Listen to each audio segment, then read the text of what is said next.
Good morning to everyone. कैसे हैं आप सभी? आशा करते हैं आप सभी अच्छे होंगे।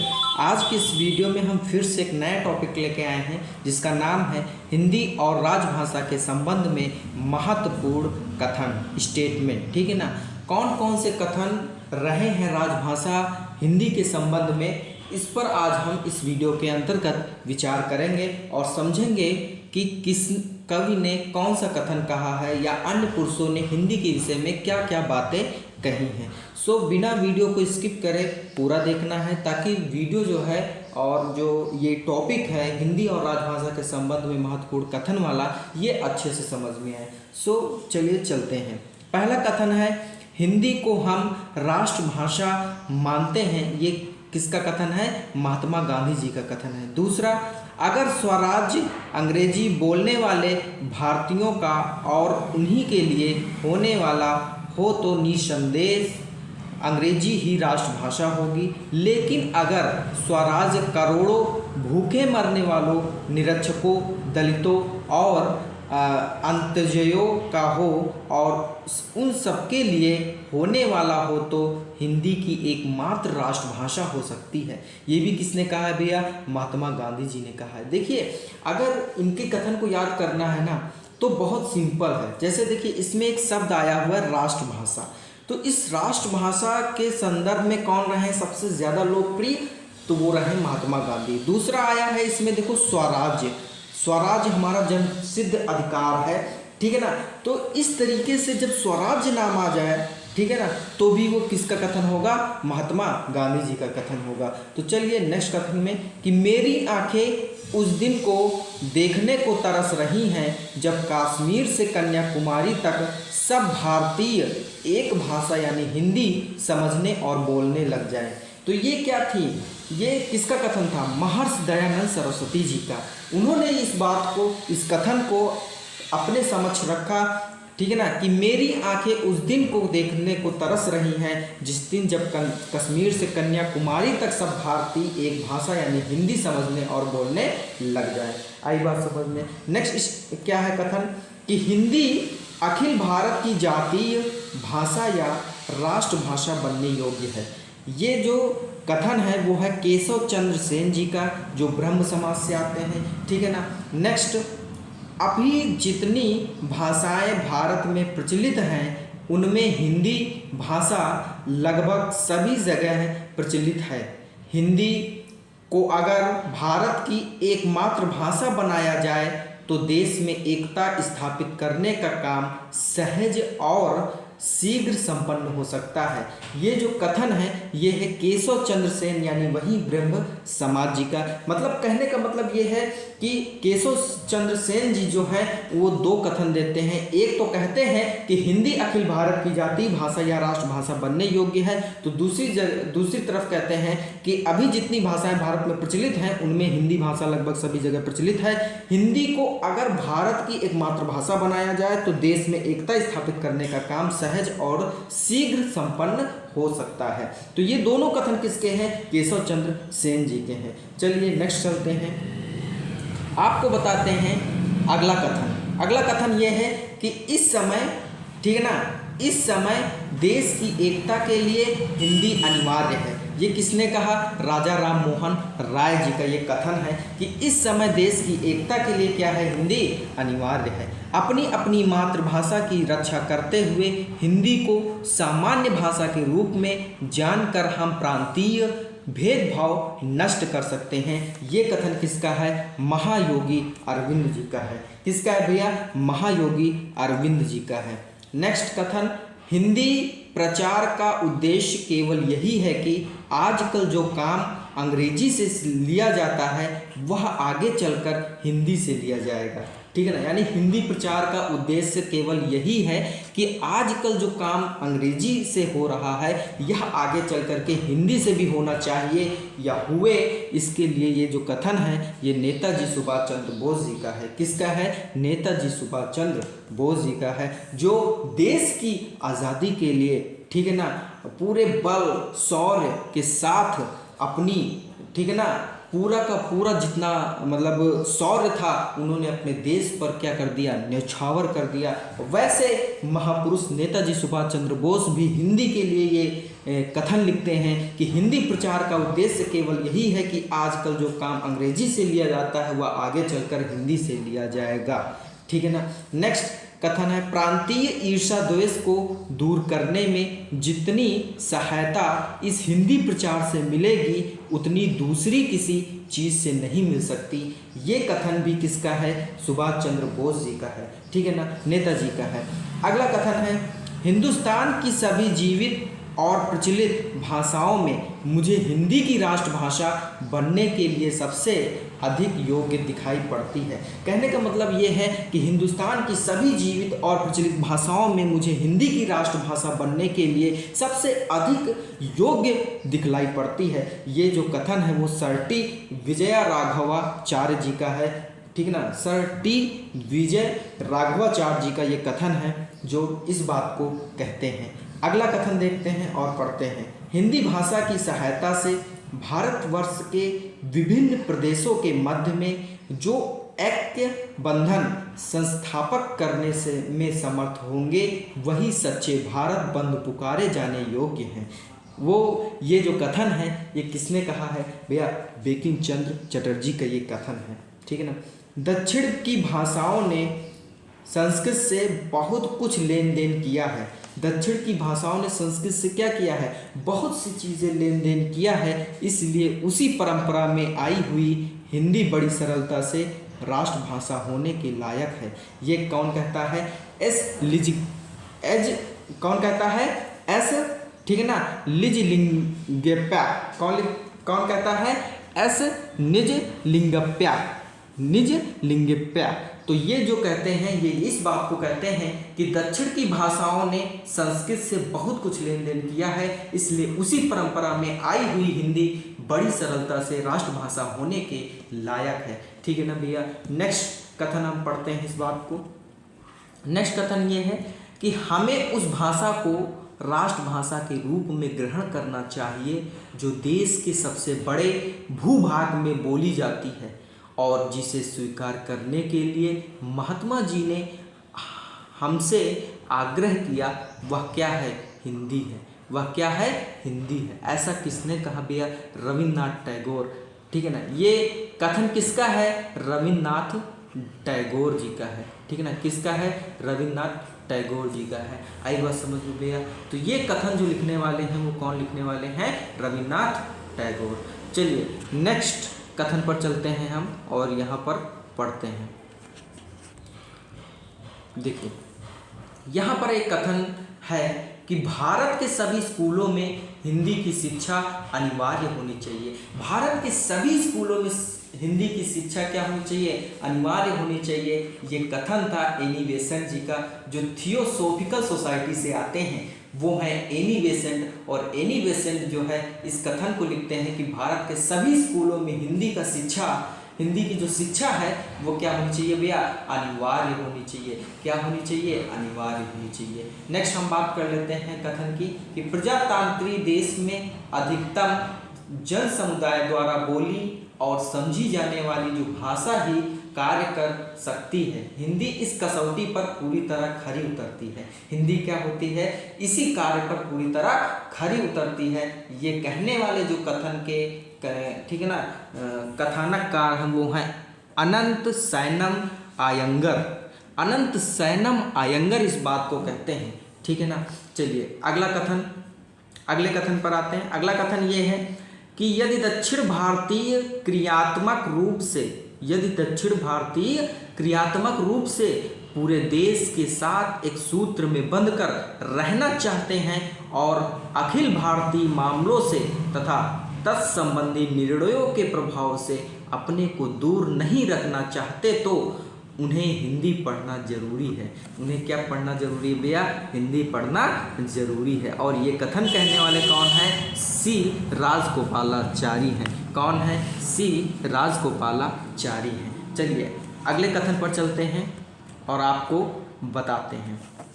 ये भी कथन श्री राजगोपालाचारी जी का है। वो दूसरा कथन क्या कहते हैं कि दक्षिण भारतीयों को पूरे भारत में सरकारी और व्यावसायिक नौकरियों पाने के लिए भी हिंदी बोलने, समझने और लिखने का ज्ञान प्राप्त करना जरूरी होगा। ये कौन कहता है कथन? श्री राजगोपालाचारी कहते हैं। उनका कहना है कि भारत में आप चाहे गवर्नमेंट सर्विस करें, चाहे आप खुद का कोई ना कोई बिजनेस करें, उसके लिए भी आपको हिंदी बोलने, समझने, लिखने का ज्ञान प्राप्त करना ज़रूरी होगा। ठीक है ना। अगला कथन क्या है? हिंदी समाप्त आर्यावर्त की भाषा है। हिंदी समस्त आर्यावर्त की भाषा है, समाप्त नहीं, हिंदी समस्त आर्यावर्त की भाषा है। यद्यपि मैं बंगाली हूँ तथापि इस वृद्धावस्था में मेरे लिए वह गौरव का दिन होगा जिस दिन मैं सारे भारतवासियों के साथ हिंदी में वार्तालाप कर सकूं। ऐसा कहने वाले, इस कथन को बोलने वाले न्यायमूर्ति शारदाचरण मित्र हैं। ठीक है ना। कौन है? न्यायमूर्ति शारदाचरण मित्र हैं, जो इस कथन को बोलते हैं और अपनी भावनाओं को अपने कथन के माध्यम से प्रस्तुत करते हैं। ठीक है ना। नेक्स्ट कथन पे चलते हैं कि भारत के सभी धर्मों और विभिन्न भाषा भाषियों ने हिंदी के विकास में योगदान किया है। वह किसी विशिष्ट वर्ग, प्रदेश या समुदाय को भाषा ना होकर भारत जनता को भाषा है। भारत जनता ही की क्या है? भाषा है। ऐसा कहने वाले कौन है? फादर कामिल बुल्के। ऐसा कौन कहता है? फादर कामिल बुल्के जी का ये क्या है? कथन है। नेक्स्ट कथन, हिंदी न केवल देश के करोड़ों लोगों की सांस्कृतिक और संपर्क भाषा है, बल्कि वरन बोलने और समझने वालों की संख्या की दृष्टि में दुनिया की तीसरी भाषा है। ऐसा कहने वाले कथन वही हैं जिनका नाम है फादर कामिल बुल्के। ठीक है। फादर कामिल बुल्के जो है इस कथन को कहते हैं कि हिंदी न केवल करोड़ों लोगों में सांस्कृतिक और संपर्क भाषा है, अपितु बोलने समझने वालों की संख्या की दृष्टि में भी दुनिया की क्या है? ये तीसरी भाषा है। ठीक है ना। अगला कथन, राष्ट्र के संगठन के लिए आज ऐसी भाषा की आवश्यकता है जिसे सर्वत्र सभी जगह समझा जा सके। ऐसा इस कथन को कौन कहता है? बाल गंगाधर तिलक जी कहते हैं। कौन कहता है? बाल गंगाधर तिलक जी कहते हैं। अगला कथन है, हमारी देवनागरी इस देश की ही नहीं समस्त संसार की लिपियों में सबसे अधिक वैज्ञानिक है। तो ऐसा कहने वाले सेठ गोविंद दास हैं। कौन है भैया? सेठ गोविंद दास हैं। अगला कथन देखते हैं। ठीक ना। अगला कथन ये है कि देखिए, चाहे व्यवहारिक दृष्टि, सैद्धांतिक दृष्टि या राष्ट्रीय दृष्टि से देखा जाए, हिंदी का कोई दूसरा प्रतिद्वंदी संभव नहीं है। किसी दक्षिण भारतीय ऐसे व्यक्ति को शिक्षित नहीं मानना चाहिए जिनसे हिंदी में कोई लिखित या मौखिक परीक्षा पास ना की हो। तो वो इस कथन को कहने वाले हैं सर टी विजया राघवाचार्य, जो कि इससे पहले भी उन्होंने एक दो कथन प्रस्तुत किए हैं। ये भी कथन उन्हीं का है, सर टी विजया राघवाचार्य। अगला कथन, मैं हिंदी के प्रचार, राष्ट्रभाषा के प्रचार को राष्ट्रीयता का मुख्य अंग मानता हूँ। मैं चाहता हूँ कि यह भाषा ऐसी हो जिसमें हमारे विचार आसानी से साफ स्पष्टतापूर्वक व्यक्त हो सकें। राष्ट्रभाषा ऐसी होनी चाहिए जिसे केवल एक जगह के लोग न समझें, बल्कि उसे देश के सभी प्रांतों में सुगमता से पहुँचा सके। ठीक है ना। तो इस कथन को जो कथानककार हैं, ठीक है, जो इस कथन को लिखते हैं, उनका नाम है राजर्षि पुरुषोत्तम। मैं क्लियर कर देता हूँ, राजर्षि पुरुषोत्तम दास टंडन। राजर्षि पुरुषोत्तम दास टंडन जी हैं।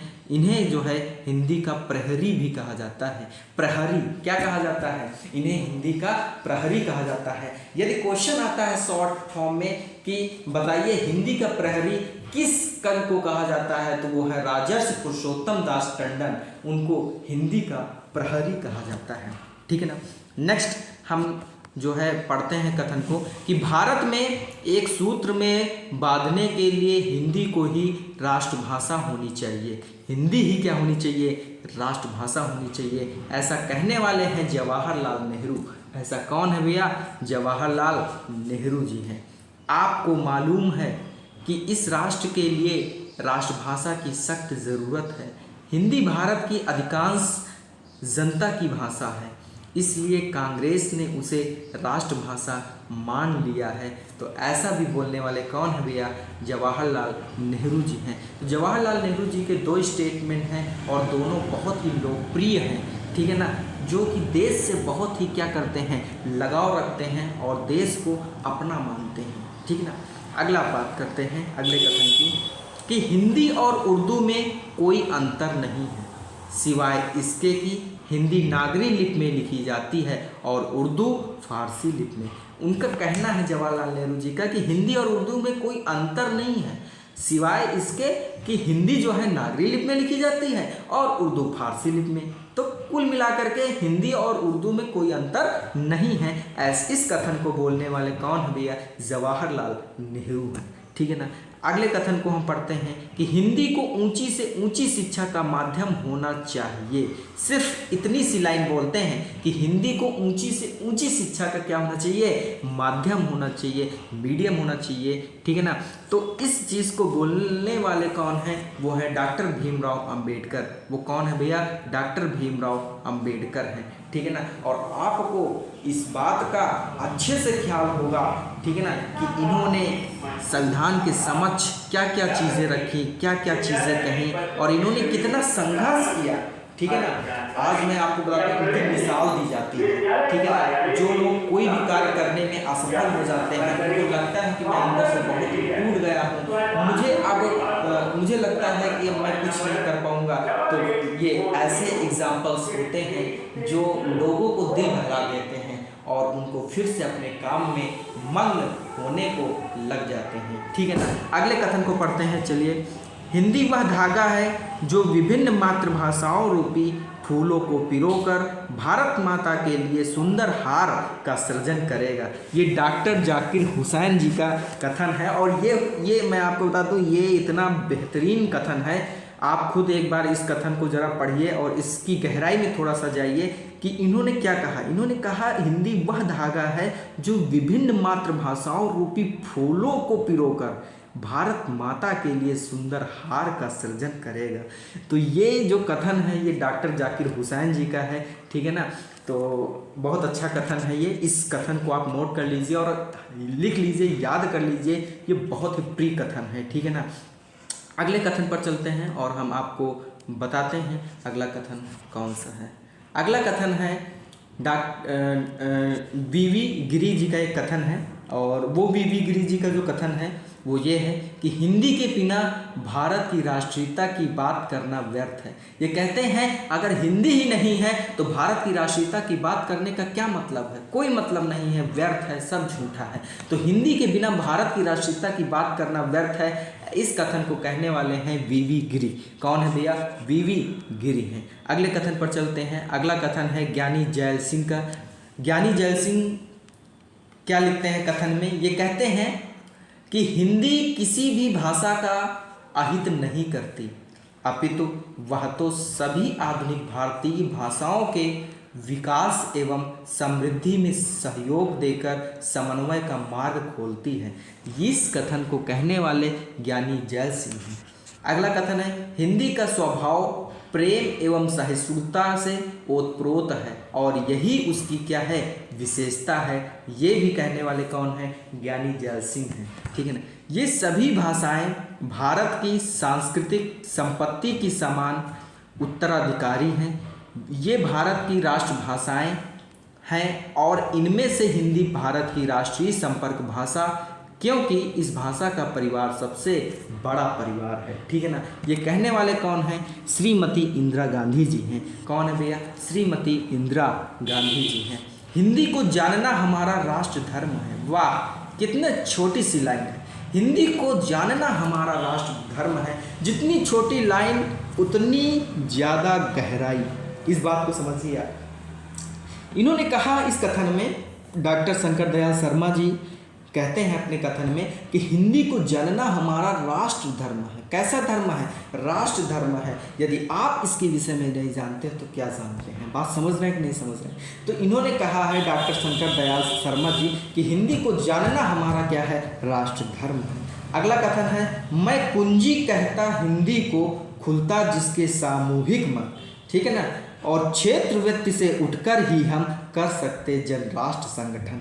क्या कहते हैं? वाह! ये तो पूरी एक कथन नहीं बल्कि पूरी एक इन्होंने बढ़िया सा पंक्ति तैयार कर ली है सुमित्रानंदन पंत जी, जो लोकायतन से आते हैं। मैं आपको बता दूं, सुमित्रानंदन पंत आपको पता होगा, चाहे वो कला और बूढ़ा चांद हो, ठीक है ना, और ऐसी बहुत सारी रचनाएं हैं जो सुमित्रानंदन पंत जी ने अपने राष्ट्र हित के लिए लिखी हैं। ठीक है। और इस बात को आपको भी समझना चाहिए कि सुमित्रानंदन पंत जी की कितनी सारी रचनाएं हैं, क्या क्या लिखते हैं, चाहे वो पल्लव हो, चाहे वीड़ा हो, चाहे ग्रंथि हो, ठीक है ना, चाहे कला और बूढ़ा चांद हो, ठीक है ना, चाहे लोकायतन हो, मतलब बहुत सारी ये क्या करते हैं, एक राष्ट्र हित के लिए ये रचनाएं लिखते हैं। तो इनकी एक कथन है और ये कथन हमें सबसे ज़्यादा प्रिय लगी कि जब मैंने पढ़ा इस कथन को, क्या पढ़ा कि मैं कुंजी कहता हिंदी को, खुलता जिससे सामूहिक मन। मैं कुंजी कहता हिंदी को, खुलता जिससे सामूहिक मन, क्षेत्र व्यक्ति से उठकर ही हम कर सकते हैं राष्ट्र, मतलब जन राष्ट्र संगठन। वाह! ये लिखते हैं एक पंक्ति के रूप में अपने इस कथन को व्यक्त करते हैं। कौन है? सुमित्रानंदन पंत जी हैं। ठीक है ना।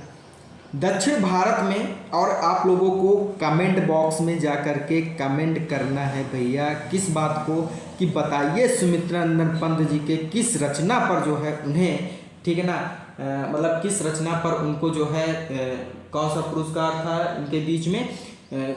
जैसे कला और बूढ़ा चांद पर इनको बहुत सारे पुरस्कार हैं, ज्ञानपीठ पुरस्कार हो गया, ठीक है ना, और इनको कौन कौन से पुरस्कार, कौन कौन सी रचनाओं में इनको मिला, ये आप कमेंट बॉक्स में जाकर के बताइए एक बार, ठीक है ना। और कला और बूढ़ा चांद जो कि इन्हीं की रचना है, उन पर इनको कौन सा पुरस्कार मिला, आप इसी को बता दीजिए केवल कमेंट बॉक्स में, तो हम समझ जाएंगे कि आप भी अपने जो है मातृभाषा यानी हिंदी से बहुत लगाव रखते हैं।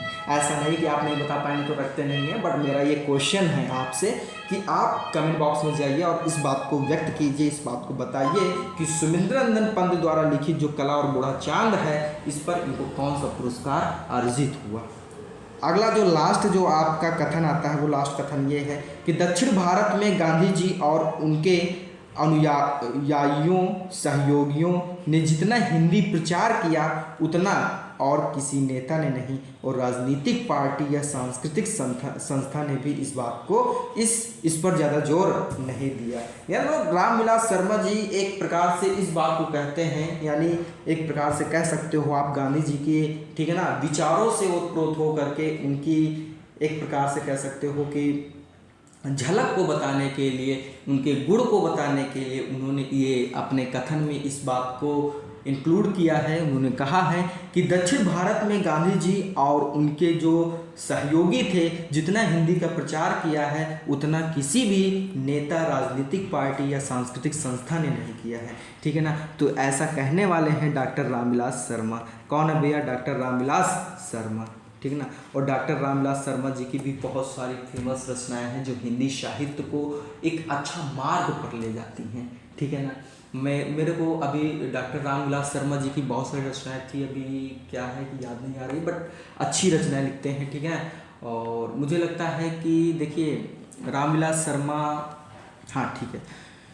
सो ये किसका कथन है भैया? रामविलास शर्मा जी का है। सो आज की इस वीडियो में हमने जो आपको बताया है वो बहुत ही इम्पॉर्टेंट रहा है, महत्वपूर्ण रहा है, और जो टॉपिक है आपका जो आज हमने इस वीडियो के अंतर्गत बताया है वो ये है कि हिंदी और राजभाषा के संबंध में महत्वपूर्ण कथन को, और इस बात को आप अच्छे से नोट कर लीजिए, ठीक है ना, और अपनी नोटबुक में नोट कर लीजिए ताकि आपको हमेशा के लिए याद रहे।